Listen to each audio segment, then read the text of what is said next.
तीसरे चरण के मतदान को 2 दिन शेष रह गए हैं। ऐसे में उप मुख्यमंत्री केशव प्रसाद मौर्य का जनपद फर्रुखाबाद में यह दूसरा चुनावी दौरा था। इस बार का स्थान विधानसभा कायमगंज क्षेत्र की ऐतिहासिक नगरी कंपिल रहा। डिप्टी सीएम ने भाजपा गठबंधन अपना दल एस की प्रत्याशी डॉक्टर सुरभि के समर्थन में चुनावी जनसभा में हुंकार भरी। पूरे संबोधन में उन्होंने समाजवादी पार्टी पर जमकर निशाना साधा और संबोधन की शुरुआत ही पश्चिम यूपी के चुनाव से की और कहा वहां मतदान के बाद सपा का कहीं अता पता नहीं है। क्योंकि ये सपा की साइकिल यद्यपि पश्चिम उत्तर प्रदेश के चुनाव में ही उड़ करके चली गई है, उसका कहीं अता पता नहीं है। उप मुख्यमंत्री फिर सपा पर हमलावर हुए और सपा के राष्ट्रीय अध्यक्ष अखिलेश यादव पर निशाना साधा। डिप्टी सीएम ने सपा सरकार में रही बिजली व्यवस्था को लेकर भी घेरा। जब समाजवादी पार्टी की सरकार के समय बिजली आती थी नहीं, सपा के सरकार में बिजली आती नहीं और भाजपा की सरकार में बिजली जाती नहीं। अंतर है कि नहीं है? समाजवादी पार्टी के सरकार के समय अगर कोई हमारा ट्रांसफार्मर जल जाए तो बिना पैसा दिए आता था। 48 घंटे में 72 घंटे में कितने समय में आता था? कितने घंटे में? महीना लग जाते, महीने लगते थे और बिना पैसा दिए बिना मुद्रा दिए किसी को ट्रांसफार्मर लगता नहीं था।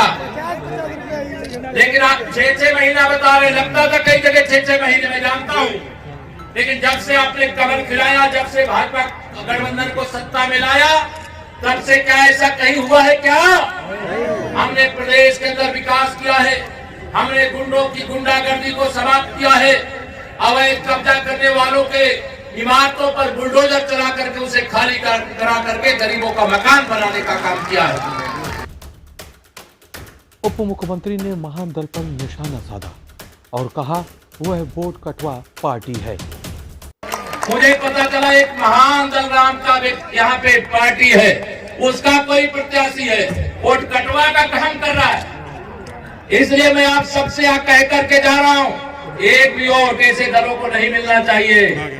अभी मैं पीछे भी कह करके आ रहा हूँ, सपा बसपा कांग्रेस को वोट देने का मतलब है अपने भविष्य की बर्बादी को आमंत्रित करना, और भारतीय जनता पार्टी गठबंधन को वोट देने का मतलब है अपनी भी सुरक्षा और आने वाली 10 पीढ़ियों की भी सुरक्षा करना। उप मुख्यमंत्री केशव प्रसाद मौर्य ने कहा समाजवादी पार्टी अपराधियों को पैदा करने वाली फैक्ट्री है। समाजवादी पार्टी अपराधियों को पैदा करने वाली फैक्ट्री है। इस फैक्ट्री को समाप्त करने की ताकत आपके पास है। श्री अखिलेश यादव जी का मानसिक संतुलन इस समय बिगड़ा हुआ। क्यों बिगड़ा बता रहा हूं। जब वह करहल से चुनाव हार रहे हैं तो उन्होंने प्रोफेसर एसपी सिंह बघेल जी के ऊपर हमला करवाया, मालूम है कि नहीं मालूम है? भारतीय जनता पार्टी की सांसद गीता शाह की बहन के ऊपर हमला करवाया। उसका बदला लेना चाहिए कि नहीं लेना चाहिए?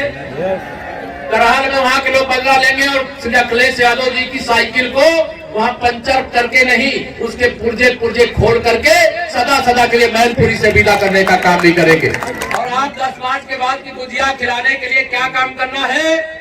20 तारीख को वोट डालना है। 10 तारीख के बाद राजू भैया और हम दोनों लोग यहाँ साथ में आएंगे गुजिया खाने। राजू भैया कह रहे ससुराल यहाँ है। मैं ससुराल के नाते नहीं, मैं तो आप सबके बीच परिवार के नाते आऊंगा। इस जनसभा में भाजपा के स्टार प्रचारक व एटा के सांसद राजवीर सिंह राजू भी पहुंचे। उन्होंने कहा यूपी में कभी सपा तो कभी बसपा आती रही, इस चक्कर में पूरा प्रदेश पिस गया। सांसद बोले रोटी को बार बार उलट पलटने से रोटी फूलती नहीं है, इसलिए रोटी जल गई। बाबू जी ने सरकार दी या फिर हमारे योगी जी ने सरकार दी, एक भी कोई व्यक्ति आरोप नहीं लगा सकता।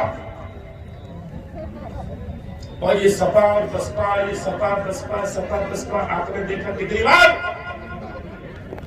5 बार 6 बार। और इसी में चक्कर में पूरा प्रदेश पिस गया, सूख गया, बर्बाद हो गया। मैं एक बात और पूछूं, महिला पीछे बैठी है, कोई आगे बात सब आप आगे। हम भाषण देने नहीं, बात करने आए, ससुराल का मामला भाई।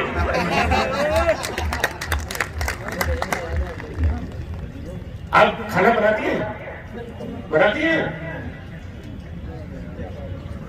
आप रोटी को बना के जो तवे पर डालती हैं, एक बार ऐसे, फिर उसको उठा के ऐसे डालती हैं पचाने के लिए, और उसी रोटी को फिर ऐसे डाल दीजिएगा, उसी रोटी को फिर ऐसे डाल दीजिएगा, उसी रोटी को फिर ऐसे डाल दीजिएगा, तो रोटी फूलेगी क्या? बोलो, अरे बोलिए ना, क्यों नहीं फूलेगी? बार बार अल्टा पलटी हो रही है। यही है सपा बसपा, सपा बसपा, सपा बसपा। रोटी गई जल, उत्तर प्रदेश गया जल। लूटपाट, भ्रष्टाचार, बेईमानी,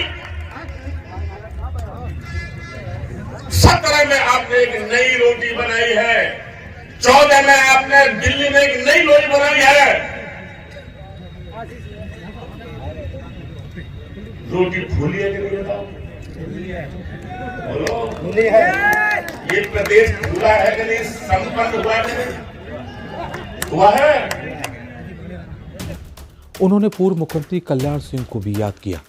उन्होंने संबोधन में लोगों से कहा, आपसे हमारा खून का रिश्ता है। इसलिए मुझे, मेरे परिवार को, बाबूजी को मिला है, इसी तरह से प्यार, आपका आशीर्वाद मुझे मिलता रहेगा।